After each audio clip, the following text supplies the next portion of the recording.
দেখুন, এরকম ঠান্ডা ঠান্ডা ওয়েদারে চা বা কফির সাথে পকোড়া খাওয়ার মজাটাই কিন্তু আলাদা।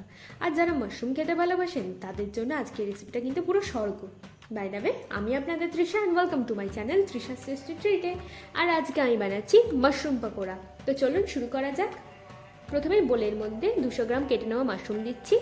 এরপর একটা পেঁয়াজকে ছোটো টুকরো করে কেটে দিয়ে দিচ্ছি। 1 চামচ আদা কুচি, 1 চামচ রসুন কুচি, স্বাদ মতো নুন দিয়ে দিচ্ছি, হাফ চামচ চিনি দিচ্ছি, 1 চামচ মতো কাশ্মীরি লঙ্কার গুঁড়ো, 2 কাঁচা লঙ্কার কুচি, হাফ চামচ গোলমরিচের গুঁড়ো, 4 চামচ বেসন আর 1 চামচ কর্নফ্লাওয়ার দিয়ে দিচ্ছি।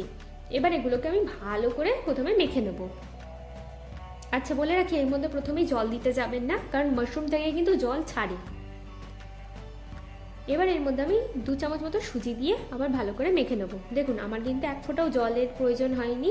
আপনারা প্রথমে মেখে তারপরে যদি লাগে তারপরে জল দেবেন।